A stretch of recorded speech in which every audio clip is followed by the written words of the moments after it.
Shalom saudara yang kasih Tuhan, apa kabar nih hari ini? Pastikan kalian baik-baik saja ya.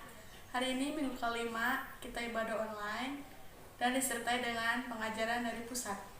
Siapkan hati untuk lebih masuk dalam hadirat Tuhan. Saya percaya kita semua diberkati Tuhan. Tetap semangat, jaga kesehatan, Tuhan Yesus memberkati.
mujizat mereka di dalam nama Yesus. Terima kasih Tuhan, kami bawa setiap pemimpin rohani kami ke dalam tangan Tuhan. Kami berdoa Tuhan secara khusus buat Bapak isi Yuno Konatul Raharjo Tuhan. Berkati Tuhan kesehatan hamba-Mu, berkati istri dan keluarga besarnya Bapak. Kami juga membawa Tuhan Bapak Rayon kami, Bapak Wewe Rayon 8, Bapak Wewe Kumulyono ke dalam tangan. Berkati kesehatan hamba-Mu Tuhan. Berkati Tuhan Ibu Vera beserta anak cucu mantunya, diberkati Tuhan. Terima kasih Bapak. Kami juga membawa gembala sidang kami Tuhan, Bapak Alfredo Sianturi, ke dalam tangan-Mu Tuhan. Tuhan kami percaya Tuhan Kau pun memberkati hamba-Mu Tuhan. Kau memberkati istri dan juga putranya Tuhan. Kami berdoa Bapak, kami juga membawa Tuhan setiap jemaat para pengerja-Mu Tuhan, Dewi dermawan dimanapun berada saat ini Tuhan. Berikan mereka kekuatan yang baru dari-Mu Bapak. Kami percaya Tuhan mereka akan mengalami Tuhan pencurahan Roh Kudus-Mu Bapak di dalam nama Yesus. Terima kasih Tuhan, terima kasih. Terima kasih Bapak, terima kasih Tuhan. Kami sekali lagi Tuhan bersyukur, biar segala hormat, pujian, kejayaan, kemuliaan hanya bagi-Mu. Haleluya, amin. Dan kemuliaan buat Tuhan. Katakan haleluya. Tiba saatnya kita akan memuji, kita akan melompat bersuka cita bersama dengan Tuhan. Haleluya.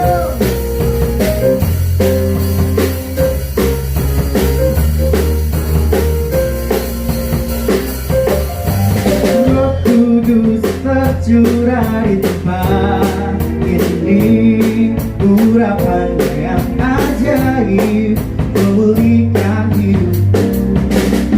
Roh Kudus tercurah bagi gerejanya, membangkitkan umat pilihannya.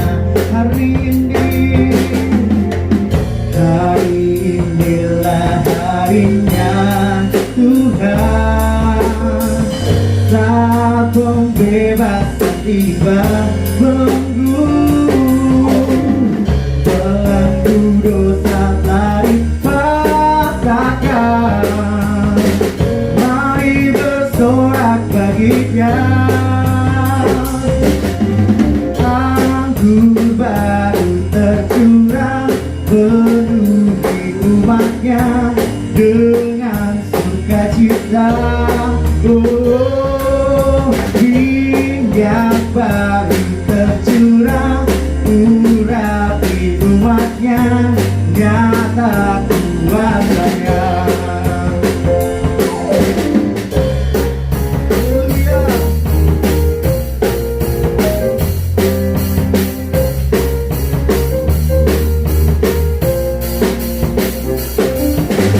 Roh Kudus tercurah di tempat ini, urapannya yang ajaib memulihkan umatnya. Roh Kudus tercurah bagi gerejanya, membangkitkan umat pilihannya.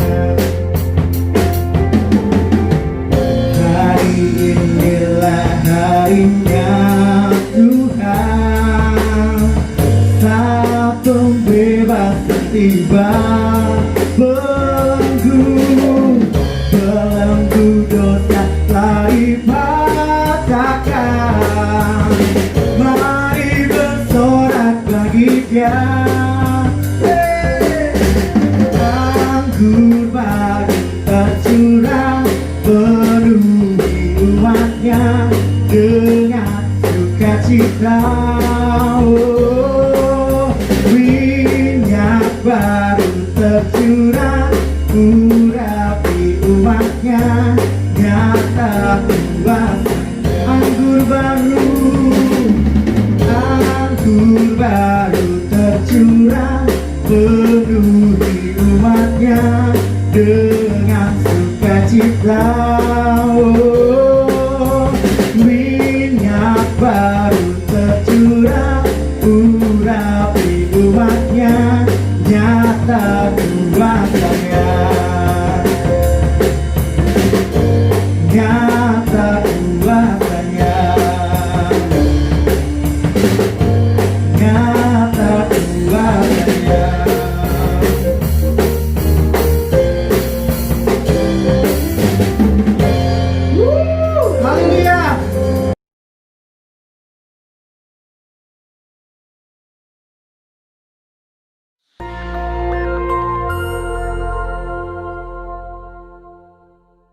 Shalom saudara sekalian, pada kesempatan kali ini kita membahas doktrin penting untuk kaum Pentakosta yaitu bahasa roh. Bahasa roh anugerah besar bagi semua murid Tuhan. Di luar sana ada banyak pertanyaan dan perbincangan mengenai bahasa roh. Dan pada kesempatan kali ini kita membahas 3 pertanyaan yang sering ditanyakan oleh jemaat. Yang pertama, apakah bahasa roh bisa dipelajari? Nah saudara, jawabannya adalah tidak. Bahasa roh tidak bisa dipelajari. Secara konsisten dalam Alkitab kita melihat orang itu harus dipenuhi oleh karunia Roh Kudus. Lalu secara otomatis mereka akan berkata-kata dalam bahasa roh. Dalam Kisah Rasul pasal 2 ayat yang keempat, maka penuhlah mereka dengan Roh Kudus. Lalu mereka mulai berkata-kata seperti yang diberikan oleh roh itu kepada mereka. Nah saudara lihat, mereka harus dipenuhi oleh karunia Roh Kudus, baru mereka berkata-kata dalam bahasa roh. Contoh kedua, dalam Kisah Rasul 10 ayat 44-46. Ketika Petrus berkhotbah di keluarga Kornelius, maka turunlah Roh Kudus dari atas lalu memenuhi keluarga Kornelius. Dan mereka berkata-kata dalam bahasa roh. Jadi saudara, kita jelas bahwa bahasa roh itu secara otomatis diberikan langsung oleh Roh Kudus, bukan oleh manusia. Karena itu kita percaya tanda awal orang dibaptis Roh Kudus adalah dia berkata-kata dengan bahasa roh. Pertanyaan kedua, apakah orang yang tidak berbahasa roh akan masuk neraka? Jawabannya jelas tidak saudara. Kenapa? Karena urusan surga dan neraka itu mengenai keselamatan. Dan orang percaya kita selamat by grace through faith. Karena kasih karunia melalui iman. Tidak ada indikasi mengenai bahasa roh. Meskipun begitu, orang percaya akan kehilangan manfaat besar kalau mereka tidak berbahasa roh. Ada beberapa manfaat yang dijelaskan oleh Alkitab. 1 Korintus pasal 14 ayat yang keempat mengatakan begini. Mereka yang berbahasa roh sedang membangun dirinya sendiri. Kata membangun di situ menggunakan kata oikodomeo. Artinya seperti orang membangun tembok. Batu bata demi batu bata dibangun sampai menjadi tembok yang kokoh. Orang yang berbahasa roh, sehari demi hari mereka berbahasa roh, menguatkan manusia rohani mereka. Meskipun manusia batinia, meskipun manusia jasmani kita lemah, tetapi manusia rohani kita kuat. Dan manfaat kedua, Roma 8 ayat 26. Dikatakan roh juga membantu dengan berdoa untuk kita kepada Allah. Dengan keluhan-keluhan terdalam yang tidak terucapkan. Nah, saudara, seringkali di rumah ketika kita berdoa, kita kehabisan kata-kata untuk berdoa dalam bahasa Indonesia mungkin. Tetapi ketika kita berbahasa roh, kita bisa berdoa terus-menerus sampai roh itu mengeluarkan keluhan terdalam kepada Bapa mewakili kita semua. Pertanyaan ketiga, apakah semua orang bisa berbahasa roh?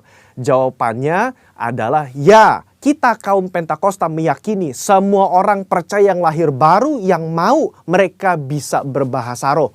Fondasi firman-Nya ada dalam 1 Korintus 14 ayat yang kelima. Paulus mengatakan, aku suka supaya kamu semua berkata-kata dengan bahasa roh. Bapak Ibu, ada kata-kata semua di situ yang artinya semua orang yang mau pasti bisa berbahasa roh. Itu pun keinginan Paulus selaras dengan janji Tuhan di Yoel 2 ayat 28-32. Pada hari terakhir aku akan mencurahkan rohku ke atas semua manusia. Dan janji Tuhan dalam Markus 16 ayat yang ke-17. Tanda-tanda ini akan menyertai semua orang yang percaya. Yaitu mereka akan berkata-kata dengan bahasa yang baru.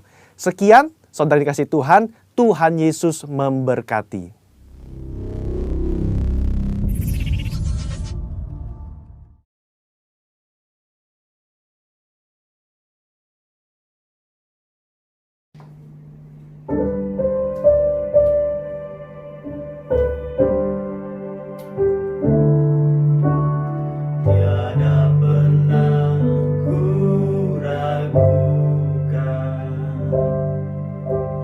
Kasih setia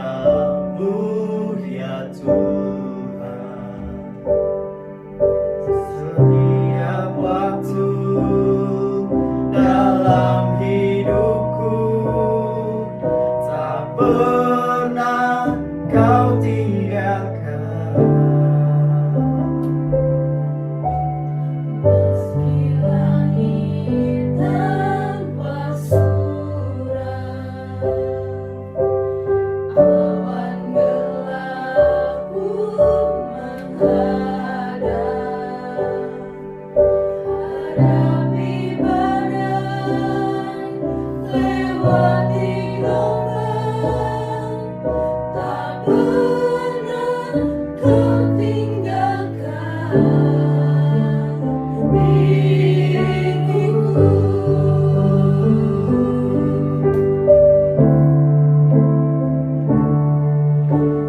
seribu rebah di sisiku,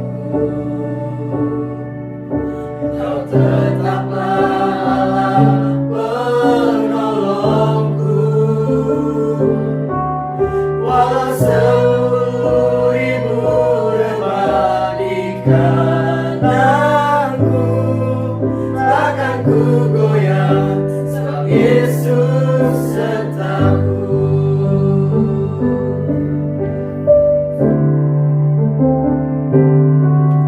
Walau seribu rebah di sisiku,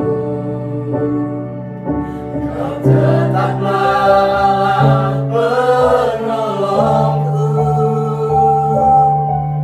Walau 10.000 rebah di kananku, takkan ku goyah, sebab Yesus sertaku. Takkan ku goyah, sebab Yesus sertaku. Takkan ku goyah, sebab Yesus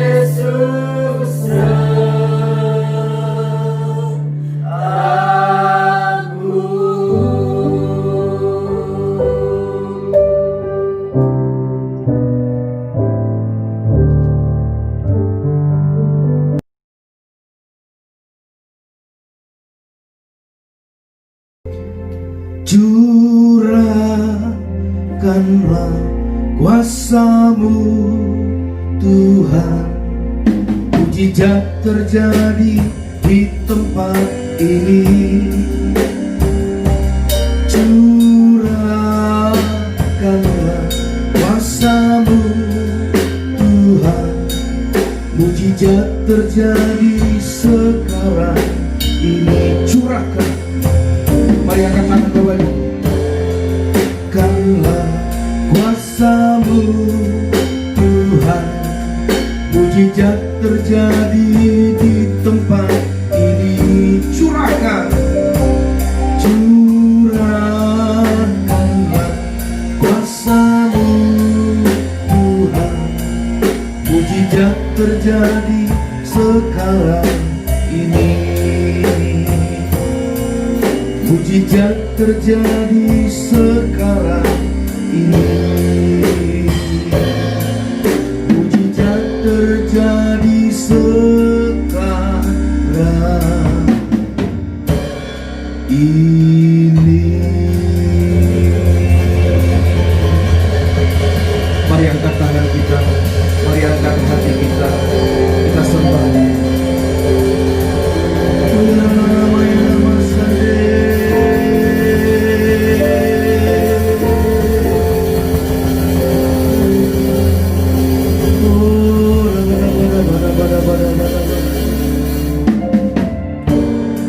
Kami sembah Kau ya Tuhan. Kami sembah.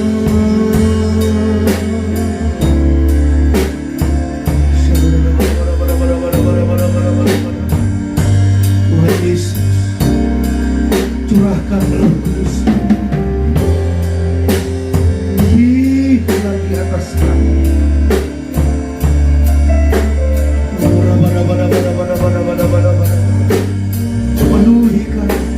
Penuhi kami ya Tuhan, penuhi kami lebih. Tuhan Yesus,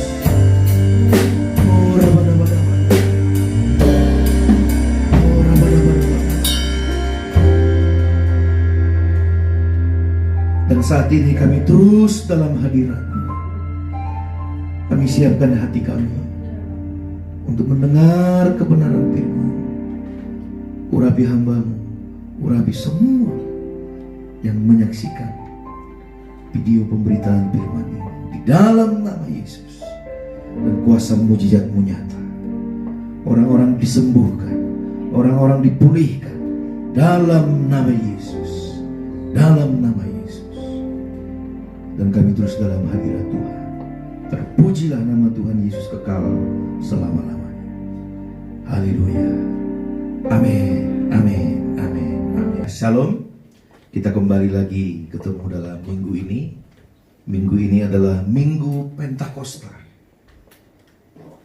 Minggu penggenapan janji Tuhan bagi kita. Mari kita akan lihat Alkitab kita. Sebelum Tuhan Yesus naik ke surga, dia berpesan dalam Kisah Para Rasul 1 ayat 4. Pada suatu hari ketika ia makan bersama-sama dengan mereka, ia melarang mereka meninggalkan Yerusalem dan menyuruh mereka tinggal di situ menantikan janji Bapa. Yang demikian katanya, telah kamu dengar daripadaku, sebab Yohanes membaptis dengan air, tetapi tidak lama lagi kamu akan dibaptis dengan Roh Kudus. Bahkan detik-detik sebelum Tuhan Yesus naik ke surga, dia kembali menekankan kepada murid-muridnya. Dalam Kisah Rasul pasal 1 ayat 8, Tuhan Yesus berkata, tetapi kamu akan menerima kuasa kalau Roh Kudus turun ke atas kamu, dan kamu akan menjadi saksiku di Yerusalem dan di seluruh Yudea dan Samaria dan sampai ke ujung bumi. Tuhan Yesus menegaskan ini kembali kepada murid-muridnya. Lalu tiba-tiba Tuhan Yesus terangkat ke surga. Nah, Bapak Ibu Saudara yang dikasihi oleh Tuhan, setelah itu murid-murid kembali ke Yerusalem, ke tempat mereka diam dan tinggal, yaitu di loteng atas. Dan Alkitab menceritakan di Kisah Para Rasul pertama ayat yang ke-14. Setelah Tuhan Yesus naik ke surga, mereka semua bertekun dengan sehati dalam doa bersama-sama dengan beberapa perempuan serta Maria ibu Yesus dan dengan saudara-saudara Yesus. Mereka berdoa di loteng atas. Murid-murid taat kepada apa yang Tuhan Yesus perintahkan. Mereka diam di Yerusalem. Mereka berdoa dengan sungguh-sungguh. Maka Alkitab menceritakan di pasal yang kedua ayat pertama sampai pasal 4. Ketika tiba hari Pentakosta, semua orang percaya berkumpul di satu tempat. Tiba-tiba turunlah dari langit suatu bunyi seperti tiupan angin keras yang memenuhi seluruh rumah di mana mereka duduk. Dan tampaklah kepada mereka lidah-lidah seperti nyala api yang bertebaran hingga pada mereka masing-masing. Di ayat 4 dikatakan, maka penuhlah mereka dengan Roh Kudus. Lalu mereka mulai berkata-kata dalam bahasa lain seperti yang diberikan oleh Roh itu kepada mereka untuk mengatakannya. Di pasal 2, janji Tuhan digenapi, di mana Roh Kudus tercurah dan mereka dipenuhi oleh Roh Kudus. Apa sebenarnya yang dimaksud dengan Pentakosta itu? Di Perjanjian Lama, Pentakosta adalah sebuah hari pengucapan syukur bagi orang Israel atas hasil panen gandum. Pesta itu dirayakan 7 minggu setelah Paskah. Dalam bahasa Yunani dikenal dengan Pentakosta atau hari ke-50. Mari kita lihat Ulangan pasal 16 ayat 9 sampai 11. 7 minggu harus kau hitung. Pada waktu orang mulai menyabit gandum yang belum dituai, haruslah engkau mulai menghitung 7 minggu itu. Kemudian haruslah engkau merayakan hari raya 7 minggu bagi Tuhan Allahmu. Sekedar persembahan sukarela yang akan kau berikan sesuai dengan berkat yang diberikan kepadamu oleh Tuhan Allahmu. haruslah engkau bersukaria di hadapan Tuhan Allahmu, engkau dan anak-anakmu laki-laki serta anakmu perempuan, hambamu laki-laki dan hambamu perempuan, dan orang Lewi yang di dalam tempatmu, dan orang asing, anak yatim dan janda yang di tengah-tengahmu, di tempat yang akan dipilih Tuhan Allahmu untuk membuat namanya diam di sana. Maka itu kalau kita lihat di pasal 2 Kisah Para Rasul ini, dikatakan ketika tiba hari Pentakosta, semua orang percaya berkumpul di satu tempat, termasuk di seluruh Israel. Pada saat itu berkumpul untuk merayakan Pentakosta. Bagi kita Pentakosta di perjanjian baru ini, bagi kita Pentakosta adalah hari ke-50 setelah Tuhan Yesus bangkit dari kematiannya. Dan itu tepat pada hari ini. Kita memperingati hari ini tanggal 31 Mei ini. 50 hari setelah kebangkitan Tuhan Yesus. Dan bagi kita orang percaya, hari ke-50 ini dihubungkan dengan hari turunnya Roh Kudus, yaitu hari yang dijanjikan oleh Bapa itu, yaitu Dia akan mengutus penghibur bagi kita. Jadi arti Pentakosta bagi kita adalah hari penggenapan janji Bapa, yaitu hari pencurahan Roh Kudus. Apa dampak dari pencurahan Roh Kudus bagi murid-murid pada waktu itu? Yang pertama, kehidupan murid-murid itu diubahkan. Yang kedua, tidak lama setelah Roh Kudus itu tercurah, Petrus berdiri dan berkhotbah. Tidak sampai 5 menit Petrus berkhotbah, ada 3.000 orang seketika itu bertobat dan menerima Tuhan Yesus Kristus. Yang ketiga, tanda-tanda mujizat menyertai pelayanan mereka. Kesembuhan-kesembuhan banyak terjadi. Yang keempat, ada pertobatan besar-besaran terjadi. Yang kelima, Tuhan memberikan hati memberi kepada setiap orang. Sebab itu, pada saat itu tidak ada kelaparan, tidak ada kemiskinan, tidak ada kekurangan yang terjadi di tengah-tengah mereka. Karena yang berkelebihan dengan rela hati memberikan hartanya untuk dibagikan, untuk dipakai bersama. Yang keenam, banyak hal-hal yang luar biasa terjadi. Begitu hebat dampak dari pencurahan Roh Kudus yang terjadi pada saat itu. Saya percaya hari-hari ini ada janji Tuhan bagi kita, dikatakan Pentakosta dalam gelombang yang ketiga sedang terjadi atas Indonesia.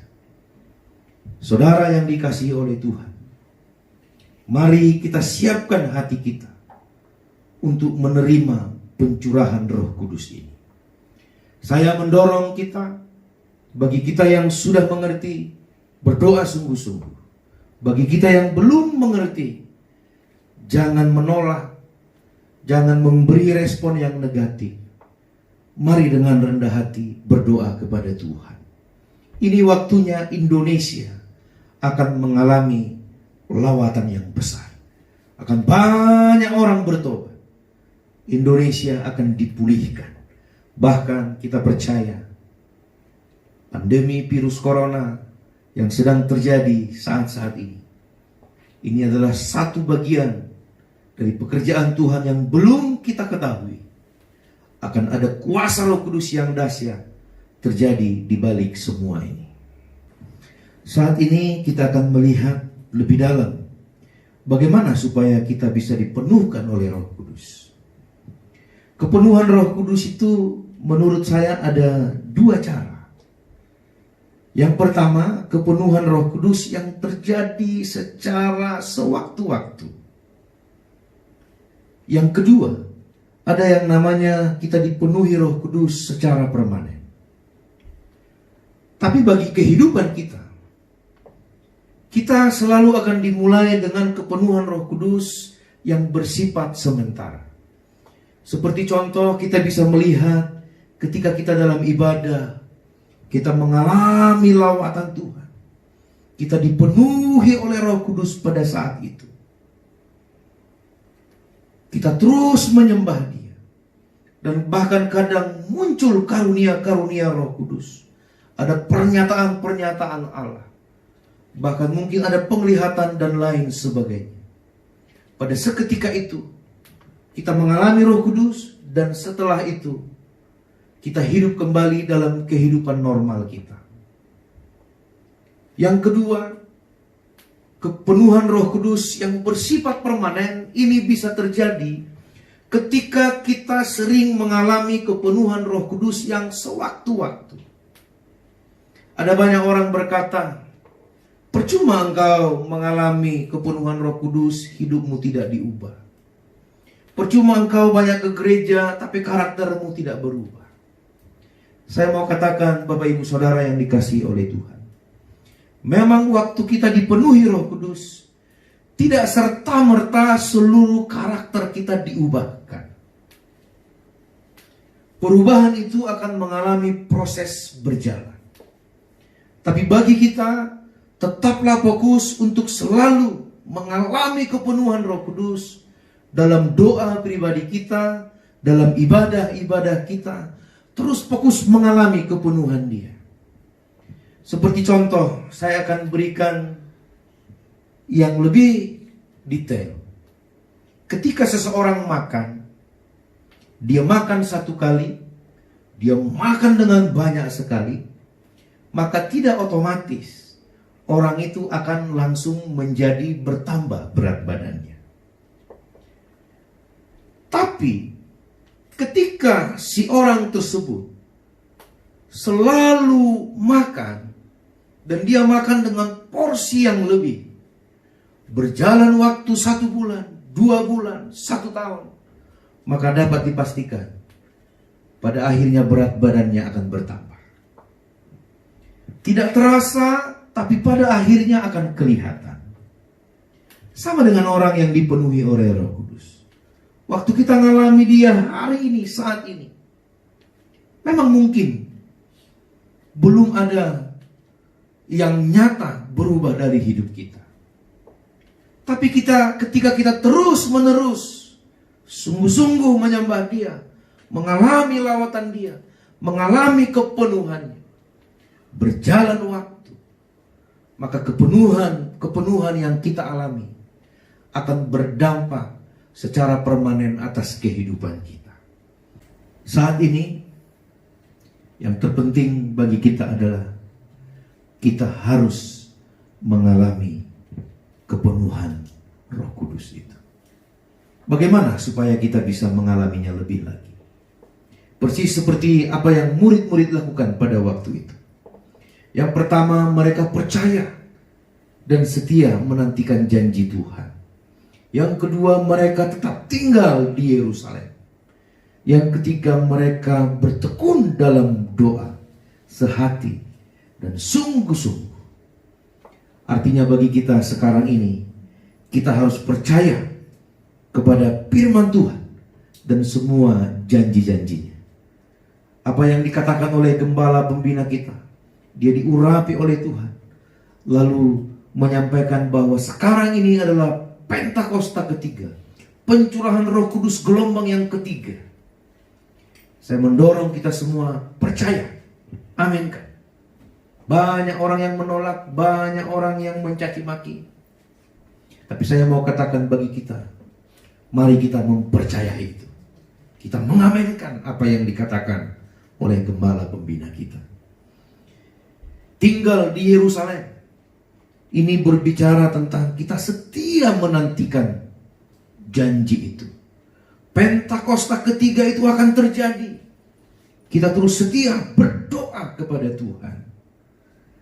Dan saat ini adalah waktunya kita harus lebih lagi banyak berdoa. Dimanapun kita berada, berdoa sungguh-sungguh, minta lawatan curahan Pentakosta ketiga itu terjadi. Seperti waktu murid-murid, mereka dipenuhi, mereka diubahkan. Maka saat ini dalam nama Yesus, ketika kita mengalami curahan Pentakosta, hidup kita pun akan diubahkan dalam nama Yesus.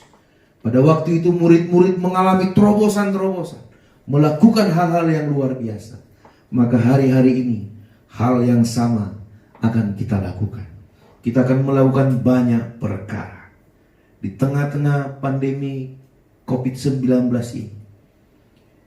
Bagaimana kita harus hidup dengan cara yang baru, harus dimulai dari kita mengalami kepenuhan Roh Kudus. Percayalah, bersama Tuhan kita sanggup melakukan segala perkara. Dalam nama Tuhan Yesus Kristus. Yang percaya sama-sama katakan amin. Mari kita angkat tangan kita.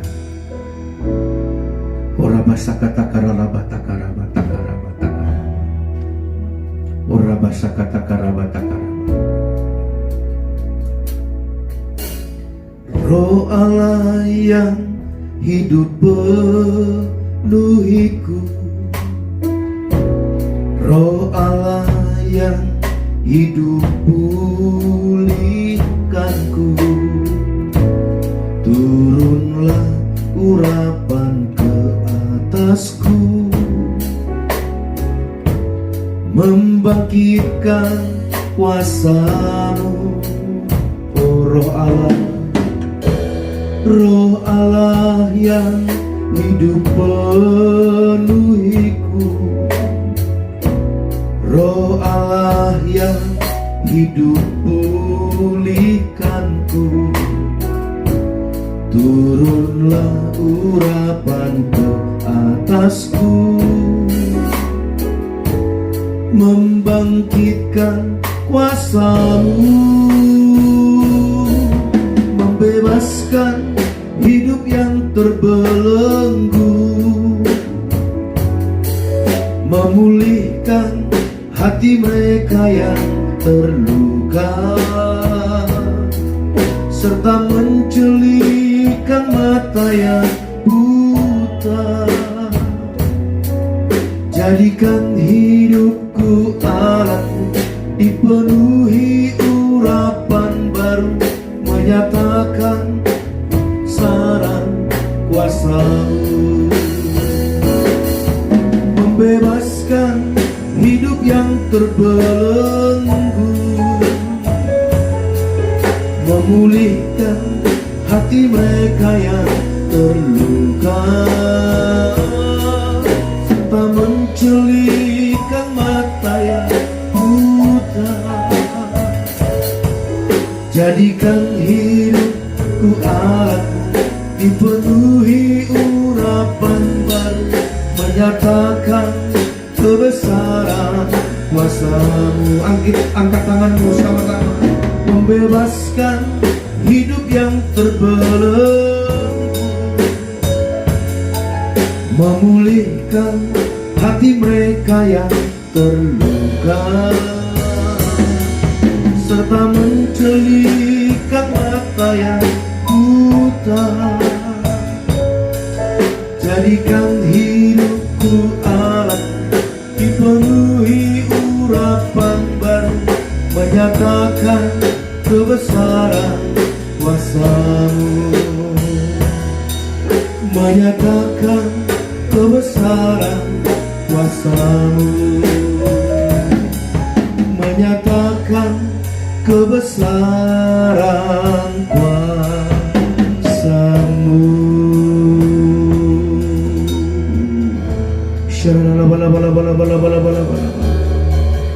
Biarlah kita semua mengalami kepenuhan Roh Kudus di masa-masa terakhir sebelum kedatangan Tuhan menjemput kita di awan yang permai.